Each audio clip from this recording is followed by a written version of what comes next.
Olá! Às vésperas do dia 7 de setembro, me pego lendo essa obra, 1822, do escritor paranaense Laurentino Gomes. É uma obra de 2010 que foi relançada agora em homenagem ao bicentenário da independência do Brasil e da formação da primeira Assembleia Constituinte.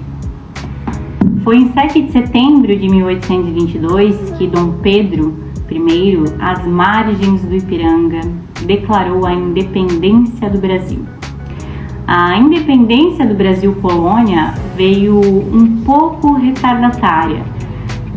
A Revolução Francesa trouxe os ideais de igualdade, de liberdade, ruim do sistema monárquico na Europa como um todo, e inclusive países em nosso entorno se declararam independentes. É o caso dos Estados Unidos, que declarou a sua independência da Grã-Bretanha em 1776, muito antes do Brasil. Thomas Jefferson, na declaração que deu origem à Constituição americana, já traz esses ideais iluministas em pauta. E uma grande diferença que pode se perceber é que a população lá nos Estados Unidos era extremamente alfabetizada, e essa compreensão popular trouxe o entendimento como nação. No Brasil, diferente dos Estados Unidos, que se declara uma república democrática formada por 13 colônias independentes na época, temos Dom Pedro declarando a independência do Brasil, sendo o primeiro imperador, determinando a formação de uma Assembleia Constituinte que deveria responder às suas ordens. Ou seja, não temos um Estado democrático de direito, temos um Estado de império independente de Portugal. Temos uma população analfabeta. O próprio Dom Pedro é relatado como um monarca que não era muito inclinado aos estudos e que escrevia de uma forma bem grosseira, até erroneamente, que tinha de fato ideais revolucionários e adotou o Brasil como sua nação. A figura de Dom Pedro é controvertida na história do país. Em alguns momentos, inclusive em um filme gravado durante a época da ditadura militar, Dom Pedro aparece como um herói de guerra, uma figura cívica disciplinada, montado em seu alazão, conforme retrata o quadro de Pedro Américo.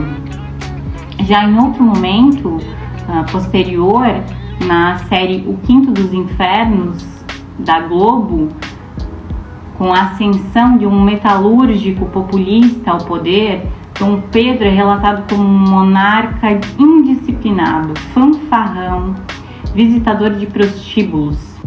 A história conta que Dom Pedro, apesar de não muito inclinado aos estudos, era um excelente músico, acordava muito cedo, dormia muito tarde, tinha muitos casos extraconjugais de fato, mas também sabia ferrar seu cavalo e desenvolvia tarefas do dia a dia. Não era um monarca que gostava de ostentar ou de protocolo. Inclusive, como imperador do Brasil, se vestia de forma mais simples.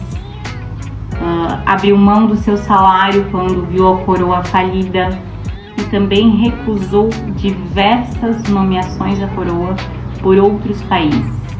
O subtítulo desse livro fala 1822, um homem sábio, uma princesa triste e um escocês louco por dinheiro ajudaram Dom Pedro a criar o Brasil, um país que tinha tudo para dar errado.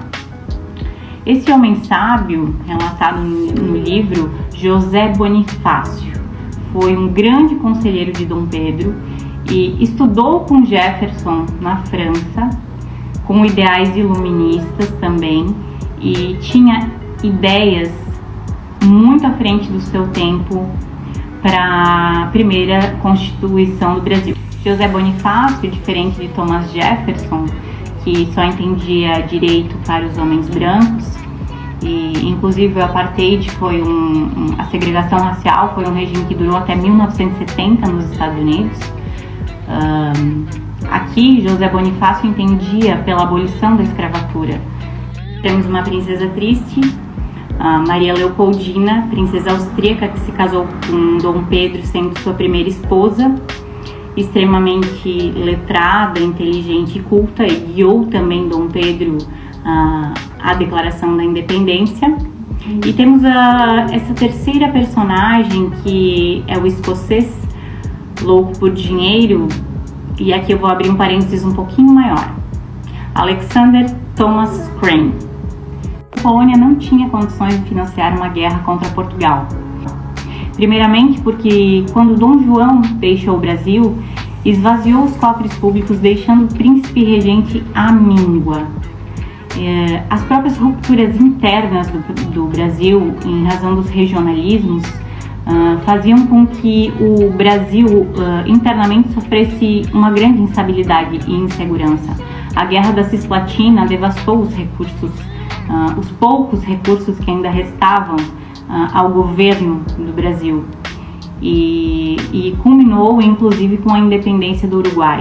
Ainda tivemos a Confederação do Equador, que foi um movimento muito forte, e também as províncias se posicionavam de formas muito diferentes. Muitas delas ainda apoiavam a causa lusitana e a coroa portuguesa. Outras queriam ser independentes e algumas poucas declaravam o seu apoio a Dom Pedro. Dom Pedro não tinha um exército. Os poucos oficiais de marinha com os quais contava eram lusitanos e poderiam voltar-se contra o próprio. Então, Dom Pedro viu-se obrigado a tomar empréstimos exteriores, dando início a uma grande dívida para financiar essa guerra e contratar mercenários. O escocês foi um mercenário contratado por Dom Pedro depois de vencer inúmeras batalhas contra Napoleão Bonaparte e inclusive ajudar na independência do Equador, que também fora contratado como mercenário pelo Equador, mas foi tomado como um pirata que saqueava e horrorizava as cidades pelas quais passava. Então, temos um Brasil que começa assim, endividado, lutando contra Portugal e contra as forças internas separatistas,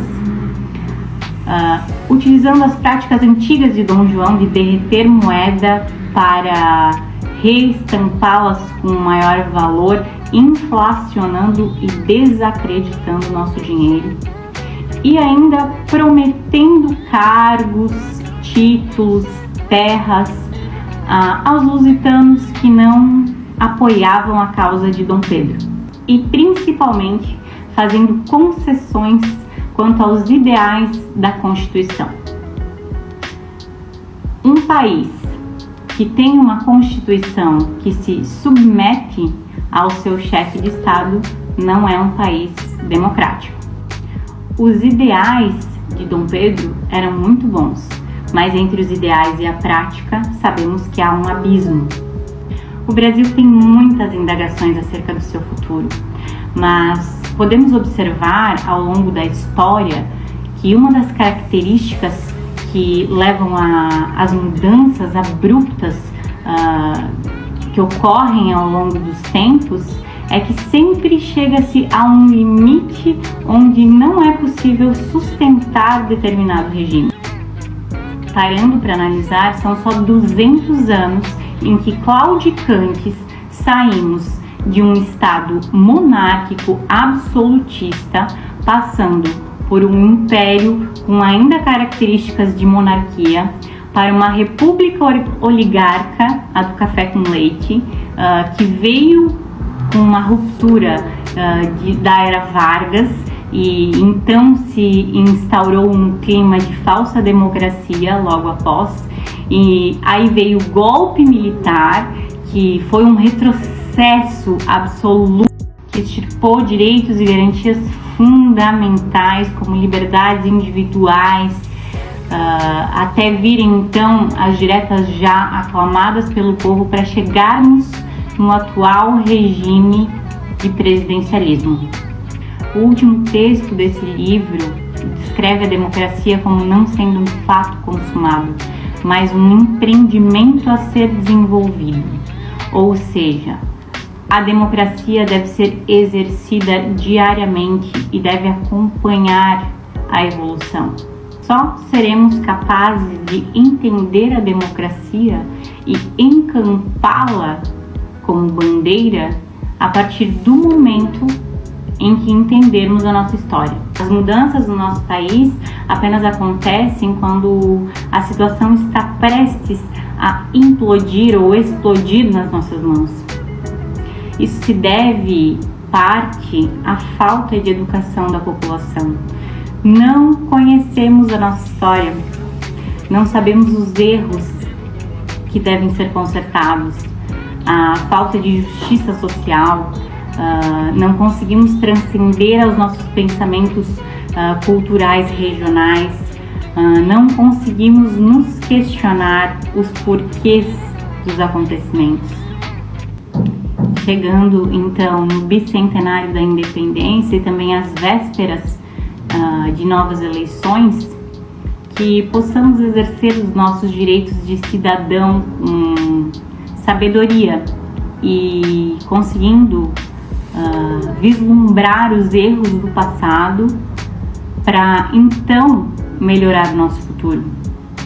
Eu recomendo muito a leitura dessa obra a todos que queiram fazer uma crítica e ter uma compreensão dos fatos, das leis e de como chegamos até aqui.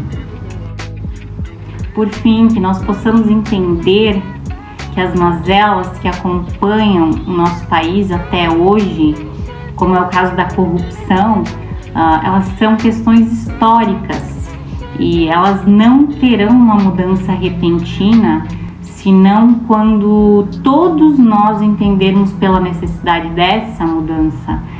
E a educação, ela não é simplesmente a aceitação de informação. A questão de estar por dentro do que a mídia passa não é estar educado, não é estar politizado, não é estar bem informado. Que nós possamos ter o pensamento crítico e que nós possamos entender o verdadeiro significado da democracia. Essa democracia que incitou revoluções e deu origem a sonhos de independência e que hoje pode ser exercida graças a todo o longo e árduo caminho que percorremos, a começar por Dom Pedro em 1822.